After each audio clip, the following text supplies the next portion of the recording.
The word frank means, the name Frank means to stab, to pierce, to spear, to jab. So the kings of those wicked ones, right, issued orders to sacrifice queens by the stake. They really said is to sacrifice the queens by the rape.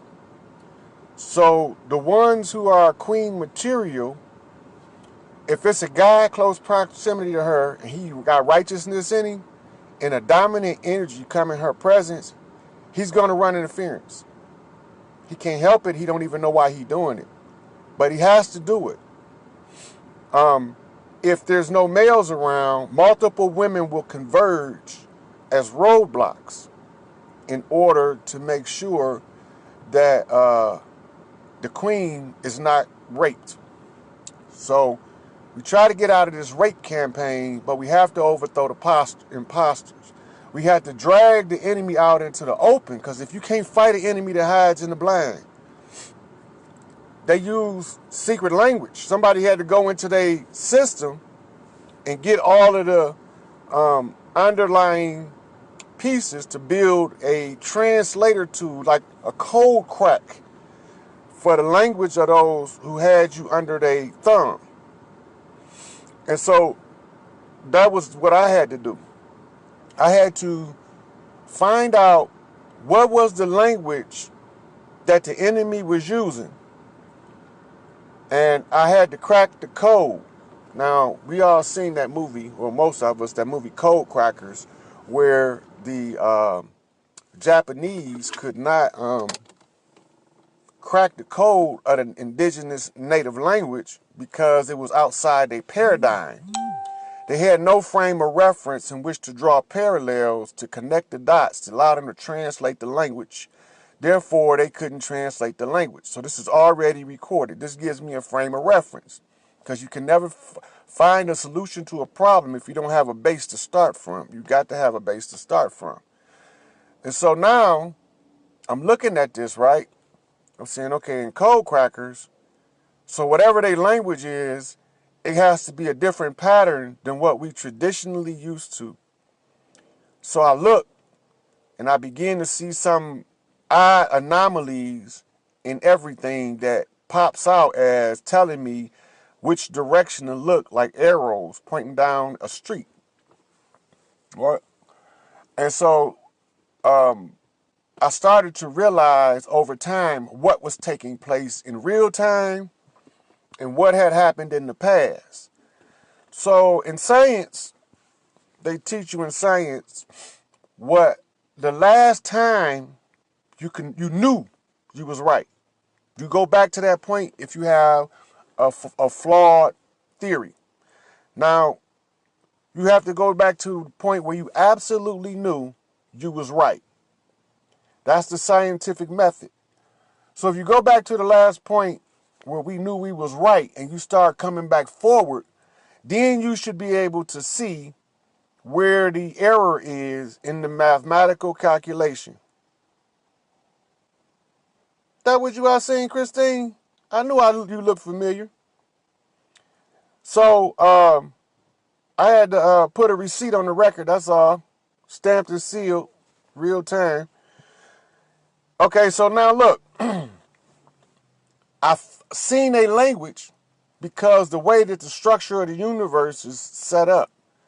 If you can see the unified field theory, you can find what's wrong in it because you can see what they call an anomaly.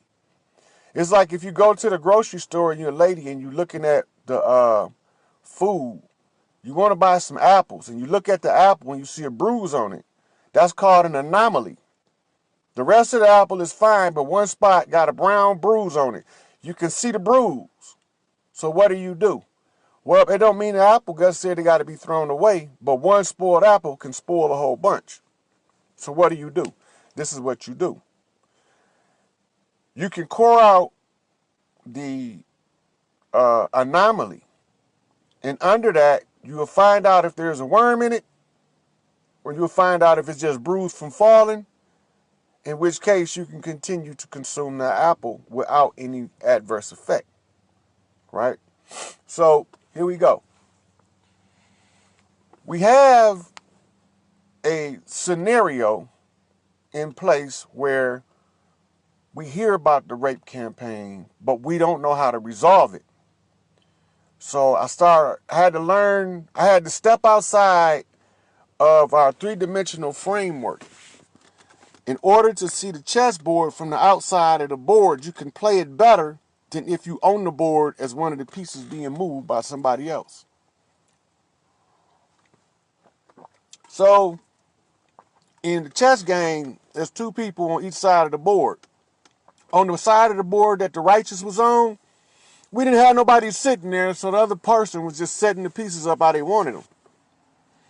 But we playing 9 down to third dimensional chess. That's 6-dimensional chess that we playing.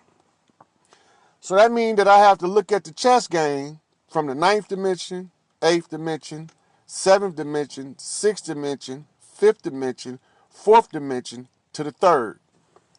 Once I get to the 3rd dimension, we here.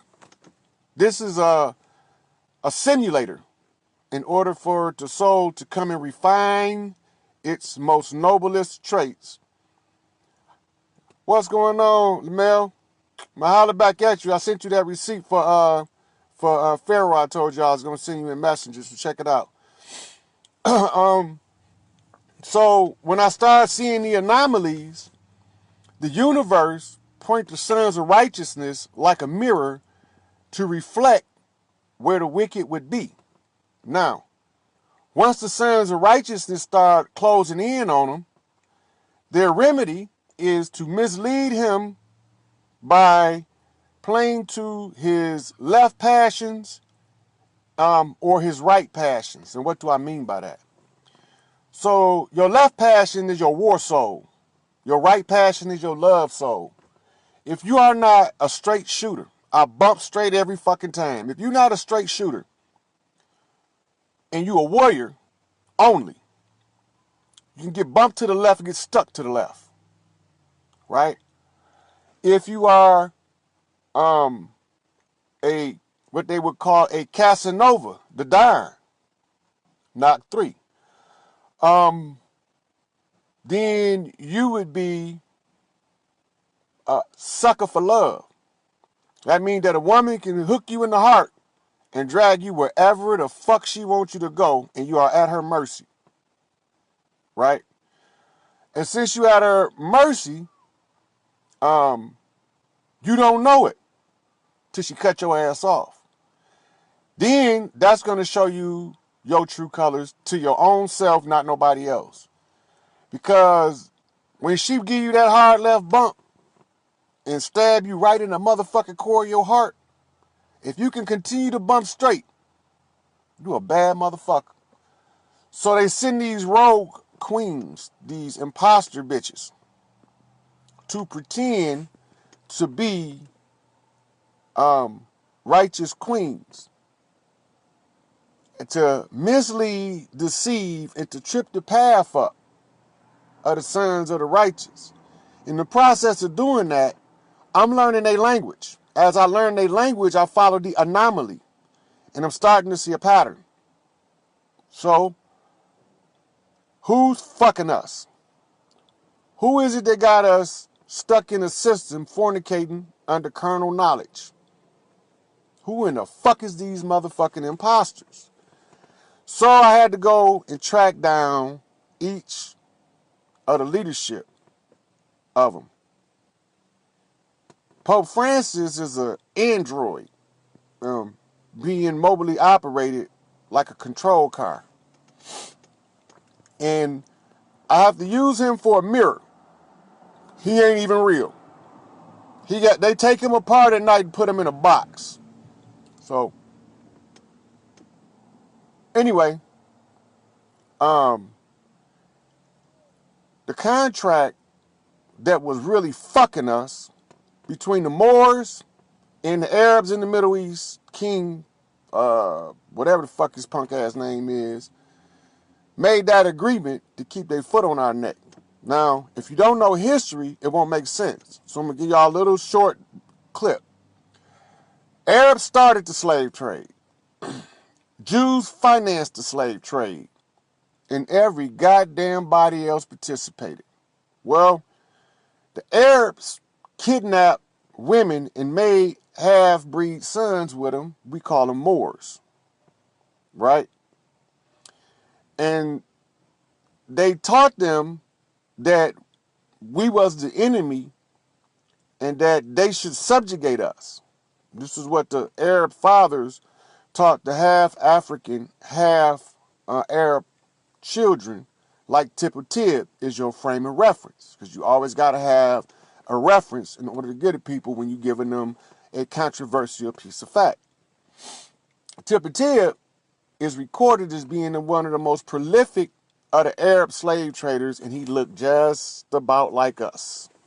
There's pictures of Tip or Tib, so that you will know who your enemy is, and then you can start to unravel the puzzle. So they made this contract to continue the slave trade. Now, what happened if America won its independence? We ain't America.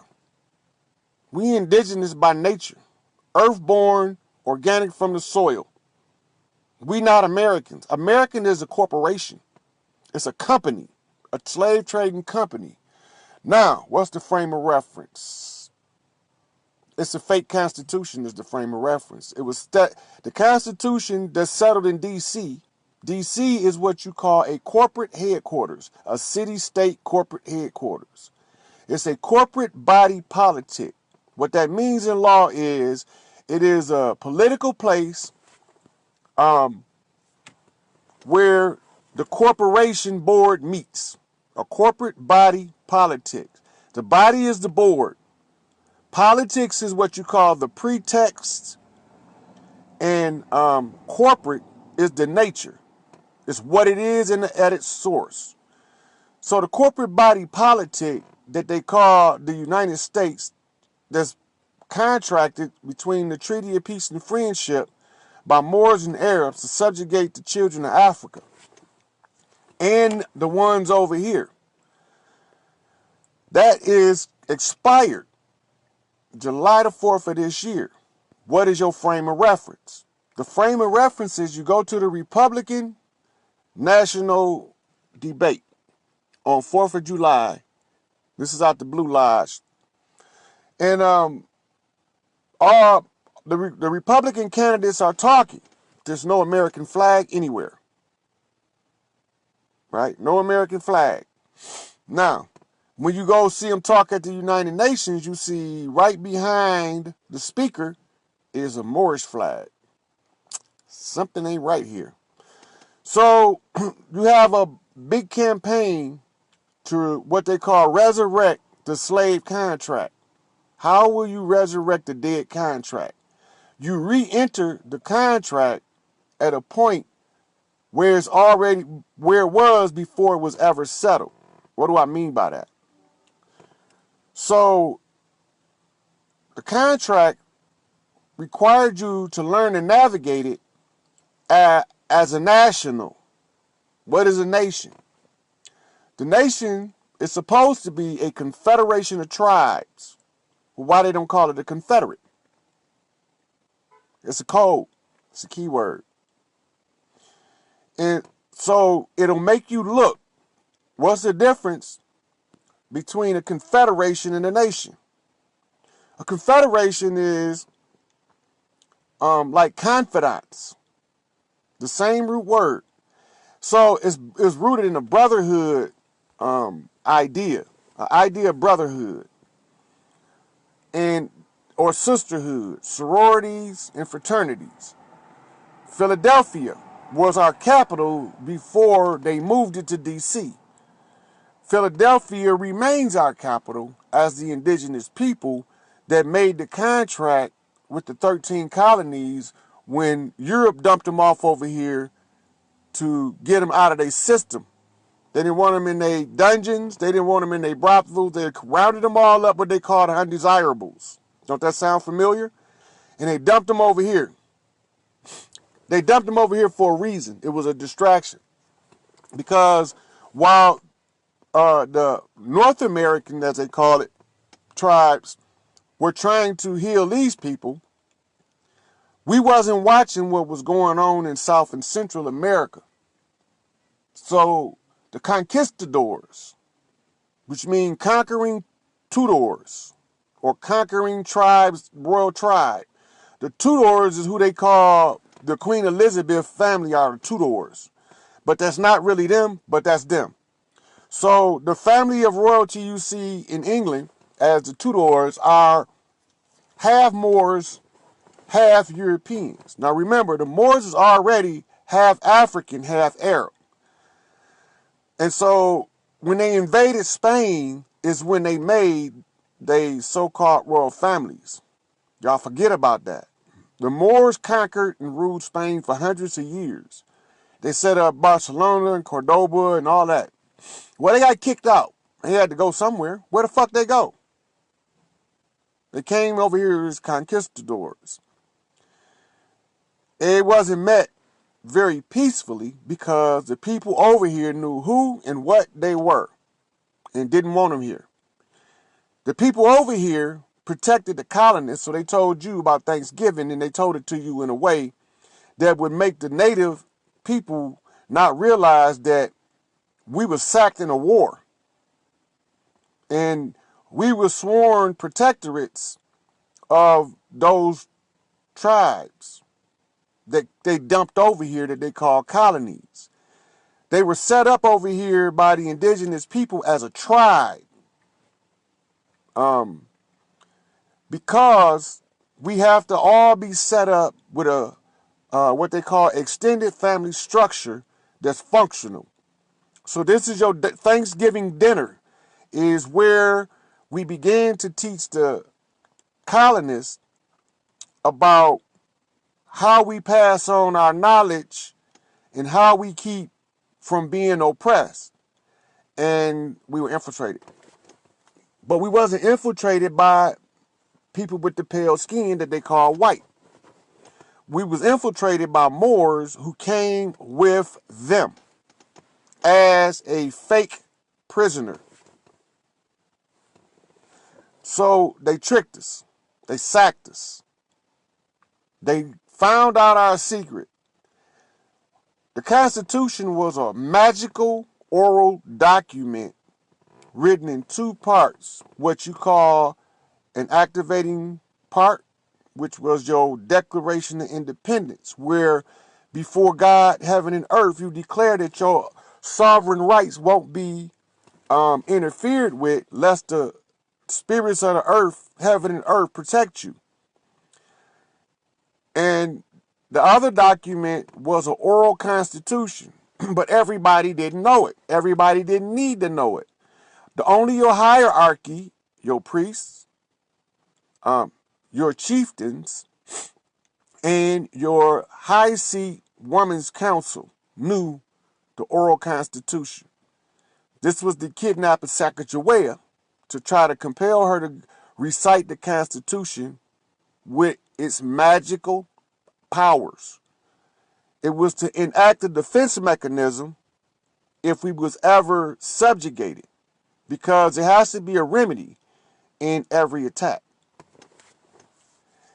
So nature has a way of doing things, and it don't always fit with a conscious and conscientious understanding of the paradigm.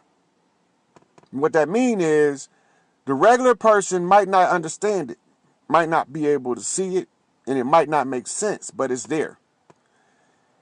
It's kind of like the water in your pipes in your basement, out of sight, out of mind, but it's there. And we call it spirit. So the spirit works, as they say, in mysterious ways. Well, what's a mystery? This is where they trick us at. The mystery is my story.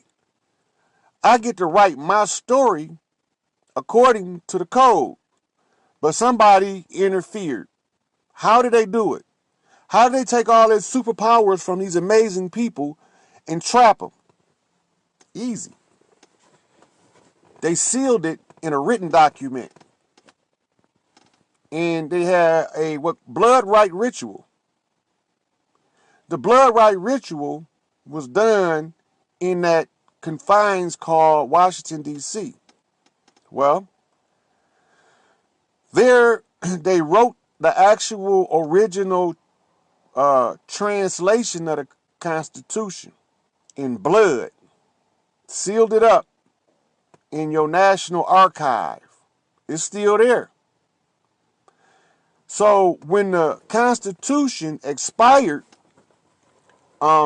nature takes action